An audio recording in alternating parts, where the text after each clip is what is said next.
여러분 곁에는 여러분을 화나게 하고 혹은 감정 쓰레기통으로 취급하여 여러분의 감정은 무시한 채 그저 자신의 기분만을 푸는 사람이 있나요? 이런 사람은 인간관계 속에 은근히 많이 존재합니다. 혹시라도 여러분을 화나게 하는 이런 교활하고 비겁한 사람이 있다면 여러분은 어떻게 상대하실 건가요? 가장 효과적인 방법은 무엇일까요? 오늘은 여러분과 함께 화를 잘 내는 방법, 화를 냈는데도 모두가 내 편을 들어주는 사람들의 특징에 대해 함께 알아보려고 합니다. 첫 번째, 다른 사람의 기분에 좌우되지 말라. 상대방이 화를 내면 바로 얼굴에 표가 나며 같이 흥분하는 사람이 있다. 하지만 같이 흥분해봐야 지금 당장 해결되는 것은 아무것도 없다. 상대방이 화를 내던 말던 나와는 아무 관련 없는 일이라 생각하라. 내 일이라고 생각하면 다급해지고 감정적으로 대하게 되지만 남의 일이라 생각하면 사실 아무 느낌도 들지 않는다. 그저 얘는 왜 이렇게 행동하지 같은 느낌만 들 뿐 그 사람이 위협이 된다거나 내 생존력이 떨어진다거나 하지 않는다. 그렇기에 남이 화를 낸다고 해서 같이 화내면서 대하지 마라. 그건 그 사람의 기분일 뿐이다. 침착함을 잃지 않을 때 비로소 이성적으로 생각할 수 있고 다른 사람이 헛소리를 하거나 이상한 행동을 하더라도 아무렇지 않게 느낄 수 있고 더욱 더 효과적으로 자신을 지킬 수 있다. 두 번째, 상대를 제풀에 지쳐 나가떨어지게 하라. 상대가 화를 내거나 나를 감정 쓰레기통 취급한다 해도 굳이 화를 내거나 마음속 깊은 곳에 담아두고 고통받지 마라. 오히려 나에게 피해를 끼치는 이런 사람들을 제풀에 지쳐서 나가떨어지게 만들어라. 이를 위해 가장 효과적인 방법은 다음의 세 가지 방법이 있다. 첫째, 상대의 자극적인 말을 가슴에 담아두지 말고 무시하라. 둘째, 눈을 부릅뜨고 상대를 뚫어지게 쳐다보며 아무 말도 않거나 오히려 친근하게 웃어주는 것. 셋째, 상대가 부주의하게 내뱉은 말이라면 아예 무시하고 잊어버리는 것. 이 세 가지만 지켜도 상대방은 당황하게 되고 오히려 제풀에 지쳐서 당신을 떠나게 된다. 상대가 자극적인 말을 뱉는다 해서 굳이 그의 반응에서 욱하거나 슬퍼할 필요가 없다. 욱한다면 상대방은 당신과 다툼을 조장하며 싸움 속에서 자신의 스트레스, 상처 등을 치유하려 할 것이고 만약 슬퍼한다면 당신을 약자로 보고 계속해서 감정 쓰레기통 취급을 할 것이다. 그렇기에 이런 사람에게는 눈을 부릅뜨고 장난기를 빼라. 그리고 친근감 있게 웃어줘라. 이런 사람들은 자기보다 약한 사람에게만 자신의 감정을 버릴 뿐 자신과 비슷하거나 강한 사람에게는 절대 함부로 대하지 못한다. 당신이 씩 웃는다면 상대방은 당신을 함부로 대하면 안 될 사람 카테고리에 집어넣고 절대 함부로 대하지 않을 것이다. 게다가 상대가 부주의하게 뱉은 말로 상처를 받았다면 얘는 생각이 없구나 정도로 여기며 상대방을 가볍게 여겨라. 당신의 무감정한 반응에 상대방은 오히려 질려 덤비지 못한다. 세 번째, 한 걸음 물러난 뒤 바라보아라. 분노에 휩싸였다면 감정 조절이 잘 되지 않는다. 사람이라면 얼마든지 충동적으로 행동할 수 있다. 하지만 그럴수록 한 걸음 물러서서 모든 것을 잠시 멈추고 자신의 감정과 행동을 되돌아 보아야 한다. 한 걸음 물러나면 관점이 넓어진다. 현명한 결정을 내리기 위한 시간을 확보하게 된다. 그러면 내가 내 마음의 우위에 설 수 있다. 상대방으로 인해 불같이 일어난 분노를 한 걸음 떨어진 채로 바라보면 그 불길이 짧은 찰나의 화염에 불과하다는 것을 알 수 있다. 그 불길에 다시 불이 붙지 않게 거리를 두어라. 한 발 물러선다는 것은 상황을 회피하는 것을 말하는 것이 아니다. 감정과 행동 사이에 거리를 두는 것을 의미한다. 이렇게 거리를 두는 것은 나를 지키는 방법이다. 이렇게 거리를 두었다면 잠깐 보복의 감정은 머릿속에서 잊어라. 그리고 자신의 삶에 있어서 긍정적인 것에 집중하라. 우리에게 기쁨을 주는 취미나 활동에 참여하거나 기분을 좋게 만드는 일에 집중하라. 이러한 주의 전환은 오직 복수밖에 모르던 나를 악의에서 벗어나게 하는 데 도움이 된다. 그것은 마치 따스한 빛으로 가득 찬 꽃밭처럼 화로 가득 찬 불같은 마음을 달래줄 것이다. 순간의 분노에 휩쓸리지 말고 한 발짝 물러나라. 한 걸음 뒤로 물러나 머리를 식힌 후 복수의 이유를 명확히 규정하라. 정직한 사람은 스스로를 다스리지만 정직하지 않은 사람은 그저 스스로의 욕망에 지배당한다. 상대방에게 복수를 하고자 한다면 먼저 자신에게 정직해져야만 하는 이유이다. 상대에게 복수를 하기 전에 먼저 자기 자신과 대화를 나누며 상대에게 복수하고 싶은 이유를 차근차근 생각해보고 스스로에게 솔직하게 말해보라.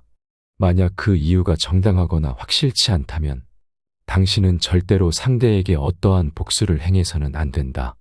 원래 인간은 남녀노소 가릴 것 없이 그 복수로 인해 자기 인생이 어떻게 될지는 상관하지 않고 일순간의 사소한 감정만으로도 상대방을 무너뜨릴 처절한 복수를 꿈꾸기 때문이다. 단지 사소한 감정으로 인해 별거 아닌 사람에게도 정당하지 못한 복수를 한다면 찰나의 즐거움은 느낄 수 있겠지만 추후에 돌아오는 불행은 몇 배가 되어 돌아올 것이다. 무릇 자신에게 정직한 사람은 자신의 몸과 마음을 다스려 정당한 이유로 복수를 하며 남들에게 떳떳한 인생을 살아가지만 자신에게 정직하지 않은 사람은 자신의 그릇된 욕망에 몸과 마음이 지배된 나머지 옳지 못한 복수를 해버려 본인이 화를 입는다. 나를 상처 준 사람을 두고서 냉정하게 생각하는 것은 쉽지 않겠지만 화를 내기 전에 앞서서 먼저 마음을 다스려라. 정직한 사람이 표출하는 떳떳한 분노는 구차하거나 치졸해 보이지 않는다. 그래야만 나를 지켜보는 세상 사람들도 박수를 쳐준다. 네 번째, 화를 낼 거면 제대로 내라. 대부분 화를 내므로써 손해보는 이유는 화를 제대로 내지 못하기 때문이다. 화를 제대로 내기 위해서는 절대로 감정에 지배돼서는 안 되고 화를 내가 이용해야만 한다. 그렇게 해야만 화를 내고도 다른 사람들에게 이해받고 복수하고도 박수받는다. 제대로 화를 내고 싶다면 가장 먼저 부정하는 말로 시작하지 마라. 부정적인 말은 상대로 하여금 마음의 문을 닫게 만든다. 예를 들어 주변 사람이 내 선을 넘었다거나 정당한 요구를 제대로 듣지 않는다면 서운하고 화가 날 것이다. 하지만 아무리 화가 나더라도 욕설을 하거나 비아냥대며 부정적인 말로 시작해서는 안 된다. 사람이기에 당연히 속이 부글부글 끓어 고함을 지를 수도 있지만 특히 다른 사람들 앞에서 그런 식의 말을 하는 것은 절대 삼가야 한다. 상대방이 다른 사람의 시선을 의식하여 자신의 수치심과 모욕감에만 집중하므로 정작 나의 화는 제대로 전해지지 않기 때문이다. 평소 상대방과 내 사이에 신뢰관계가 형성돼 있다고 해도 이런 잘못된 방식으로 한 번 화를 내면 그 관계는 흔들리게 되고 두세 번 반복되다 보면 결국 무너져버리게 되고 말 것이다. 그렇기에 부정적인 말로 시작하지 말고 상대를 인정하는 말로 대화의 문을 열어라. 부정의 반대, 즉 긍정에서 이야기를 시작하라. 애초에 화를 내는 것도 내가 상대방에게 기대하는 것이 있고 그렇기에 상대를 어떻게든 잘 이끌어 나가고자 하는 생각이 있기에 화가 나는 것이기 때문이다. 화낼 가치도 없는 상대라면 아예 화가 나지도 않을 것이다. 상대의 존재를 인정하고 그 사람에게 좋은 감정이 있기에 화가 나는 것이다. 그렇다면 먼저 상대를 인정하는 말부터 꺼내야 한다. 이를테면 평소에 항상 고맙게 생각하고 있어 라는 식으로 상대를 인정해주는 한마디를 건네는 것이다. 그러면 상대방은 기분이 좋아져서 자신을 이렇게 평가해주는 사람의 말이라면 어지간해서는 다 듣겠다는 상태가 된다. 이런 상태에서 상대방에게 진지한 태도로 그런데 이번 일은 조금 선을 넘어서 화가 나라고 화의 메시지를 전하게 된다면 상대방도 반성하고 다음부터는 같은 실수를 안 하겠다고 생각할 것이다. 여기서 가장 중요한 것은 단정짓거나 비난하는 말을 주의해야 한다는 것이다. 화를 표현하는 것은 감정적이 된 채 감정을 푸는 것과는 다르다. 또 무조건 참고 화내지 않는 것과도 다르다. 화를 표현할 때 중요한 것은 자신의 솔직한 감정을 상대에게 전하는 것이다. 단, 이때는 자신의 말 속에 판단, 단정, 비난의 메시지가 들어가지 않도록 주의하고 또 주의해야 한다. 화를 표현하고도 상황을 악화시키지 않기 위해서는 먼저 한 호흡을 두고 기분을 가라앉힌 다음 내가 화가 났다는 사실을 천천히 확실하게 인식할 필요가 있다. 이렇게 하고 앞서 말한 대로 부정적인 말이 아닌 긍정적인 말로 시작하면 필요 이상 화를 내지 않게 되고 주위 사람들에게 인정까지 받을 수 있다. 저 사람이 화가 났으면 상대방이 잘 못한 것이라는 얘기도 들을 수 있다. 그렇기에 화를 내고도 박수 받는 것이다. 5번째, 분노에 사로잡히지 말고 당신의 인생을 살아라. 당신을 화나게 만든 일들에 대한 분노가 하루 종일 머릿속을 헤집고 다니게 놔둬선 안 된다. 당신을 화나게 만드는 사람들의 무례함은 그 사람의 인격을 드러내는 것이지 당신의 인격이 아니다. 하지만 이에 대한 분노에 사로잡히면 당신은 분노와 과거에 얽매인 사람이 될 수 있다. 머릿속에 부정적인 생각은 곱게 접어 서랍 속에 집어넣고 당신은 그저 당신의 인생을 살면 되는 것이다. 6번째, 아무렇지 않게 대하라. 공격자는 자신의 공격이 성공했는지 확인하고 싶어 한다. 따라서 상대방의 반응을 기다리는데 이때 상대를 내버려 두고 차분하게 생각해 보도록 하자. 마음의 평화를 유지하며 상대의 공격을 감정적으로 대응하지 말자.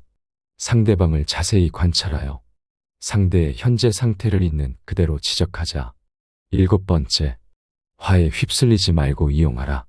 화를 이용할 수도 있다는 사실을 많은 사람들은 모른다. 그저 화에만 휩쓸리기 때문이다. 하지만 화를 제대로 이용할 수만 있다면 많은 부분에서 큰 도움을 받을 수 있다. 화는 사람을 과감하게 만들어준다. 화는 자신이 부당하거나 불공평한 취급을 받았을 때 혹은 자신이 타당하다고 생각하는 것을 하고자 하는데 타인에게 방해받았을 때 일어나는 감정이다. 이러한 화의 에너지를 긍정적으로 사용한다면 실패에도 굴하지 않는 힘을 가질 수 있다. 사람에게 필요하지 않은 것은 진화 과정을 거치며 유전자에서 소멸해왔다. 하지만 화라는 감정은 현재 우리 안에 있다. 그것은 화가 우리에게 필요하기 때문에 없어지지 않고 아직도 남아있는 것이다. 다만 화라는 감정을 폭발적인 행동에 전가하거나 감정적인 상태에서 무모한 행동을 하면 감정이 앞선 나머지 실수할 수 있기에 화에 지배되지 않게 가슴은 뜨겁지만 머리는 냉정하게 유지하라. 똑똑하게 그저 화를 잘 이용하라. 만일 화라는 감정을 다스리기가 어렵고 애초에 화를 내고 싶지 않다면 이렇게 하는 것이 가장 좋다. 8번째, 화를 나쁘다고 생각하지 마라. 인간관계를 살아가는 데 있어서 화가 너무 없어도 안 된다는 것을 반드시 알아야 한다. 화가 너무 없어도 인간관계는 물론이거니와 삶 자체가 제대로 돌아가지 않는다. 우리의 직장이나 여러 인간관계를 살펴보면 화가 어느 정도는 있는 곳일수록 더욱 잘 돌아가는 모습을 보여준다. 실제 실험에 의하면 화기애애한 분위기의 부서와 조금의 언쟁이 있는 부서 중 어느 쪽이 일의 능력이나 성과가 높을까 살펴보면 화기애애한 부서가 더 성과가 좋을 것 같지만 의외로 사람들 간의 사이가 너무 좋으면 실적이 떨어지고 실수가 발생하는 경우가 많다. 좋은 게 좋은 거라는 생각 때문인지 사람 사이에 긴장감이 없기 때문이다. 일에는 어느 정도 긴장감이 필요하다. 화라는 감정은 긴장감을 부여하며 긴장감은 좋은 자극이 된다. 화는 진심이기 때문에 일어나는 감정이다. 아무래도 상관없는 일이라면 화라는 감정은 솟아나지 않는다. 그것은 일도 마찬가지다. 진지하게 마주하고 있다면 때로 다투거나 분위기가 험악해질 수도 있다. 다만 나중에 후회할 만한 폭언을 내뱉거나 업무와는 관계없는 상대의 인격을 비판하는 행동은 절대 금물이다. 9번째, 화를 참지 말아야 할 때는 참지 마라. 단 화를 낼 때 이렇게 내라. 화는 무조건 참아야 한다는 말을 들어봤을 것이다. 전혀 틀린 말은 아니지만 무조건이라는 말은 틀렸다. 대부분의 경우에는 화를 낼 필요가 없다. 하지만 그것은 그 상대방이 어느 정도 대화가 통하고 약간이라도 경우가 있는 사람일 경우에나 해당되는 얘기다. 세상에는 정말 우습게도 잘해주면 호구로 취급하며 아무리 진심을 다해도 이해해주지 않는 지능이 떨어지는 사람도 있다. 이런 사람들에게는 감정을 드러내지 않고 무시하는 것도 좋은 방법이겠지만 만일 그 사람이 선을 넘어가며 과도한 요구를 해올 때는 어쩔 수 없다. 그때는 제대로 화를 내지 않으면 나에게 소중한 것을 지킬 수 없게 된다. 따라서 그 사람이 내 호의를 무시하고 선을 넘어가며 말 같지도 않은 요구를 계속 해올 때는 그건 들어줄 수 없다고 단호하게 말하라. 단 감정에 휘둘려서는 안 되며 어디까지나 감정의 주인은 나라는 것을 잊어서는 안 된다. 감정의 주인이 자신이라는 것을 잘 알고 있는 사람의 화는 감정에 지배된 화가 아닌 스스로가 선택한 화다. 스스로 선택한 화라는 감정은 당신의 결의를 강하게 상대에게 전달해 줄 것이다. 10번째, 내 사람에게 먼저 잘해줘라. 행복하게 사는 것이 최고의 복수다. 나를 화낸 사람에게 보복하고 싶다면 내 사람에게 먼저 잘해줘라. 진정한 복수는 상대에게 직접 보복하는 것이 아닌 행복하게 사는 모습을 보여주는 것이다. 행복하게 산다는 것은 단지 돈만 많이 버는 것이 아니다. 돈도 벌고 마음도 평온하게 사는 것이 중요하다. 그러나 가장 중요한 것은 가족과 함께 행복하게 사는 것이다. 돈이 많고 시간이 남아도 가족과 행복하지 않으면 진정으로 잘 사는 것이 아니다. 복수를 꿈꾸며 많은 사람들이 저지르는 실수는 가족과 자신을 소홀히 하는 것이다. 복수에 집착하다 보면 오로지 돈과 성공에 매달리게 된다. 하지만 그런 돈과 성공이 가족과 나의 행복을 위한 것이 아니라 상대방을 부러워하게 만들기 위한 것이라면 결국에는 행복하지 않은 것으로 나중에 큰 후회를 하게 된다. 결국 복수는 허무하게 끝난다. 복수를 하려거든 두 개의 무덤을 파라는 공자의 말처럼 복수는 나 자신과 내 가족에게도 큰 상처를 준다. 진정으로 복수하는 첫 번째 방법은 복수를 잊는 것이다. 대신 내가 잘 사는 길을 선택해야 한다. 가장 중요한 것은 내 가족과 나에게 잘하는 것이다. 그러다 보면 어느 순간 복수하려는 생각 자체를 잊게 된다. 복수 대상이 떠오르지도 않고 그 존재가 무의미해지는 순간이 온다. 이때 중요한 점은 비교하지 않는 것이다. 나의 행복을 남의 행복과 비교해서는 안 된다. 진정한 행복은 남과 비교하지 않는 데서 온다. 나와 가족의 행복에 집중해야 한다. 나와 가족이 행복한 것이야말로 가장 멋진 복수이다. 이것이 후회 없이 행복에 이르는 길이며 상처 준 사람에게 하는 최고의 복수다. 여기까지 화의 노예가 될 필요가 없는 이유. 화를 잘 다스리는 방법. 화를 냈는데도 모두가 내 편을 들어주는 사람들의 특징에 대해 함께 알아보았는데요. 여러분이 들으셨던 지혜가 어떤가요? 여러분은 공감하시는 부분이 있나요? 혹시 이건 아닌데 싶은 부분이 있으신가요? 어떤 의견이든 여러분의 소중한 의견이 있으시다면 댓글로 남겨주시기를 바랍니다. 여러분의 소중한 의견이 다음 영상을 만드는 데 있어서 늘 큰 도움이 되기에 감사할 뿐입니다. 늘 시청해 주셔서 감사드리며 영상은 이것으로 마치도록 하겠습니다. 늘 고맙습니다. 지혜의 숲입니다.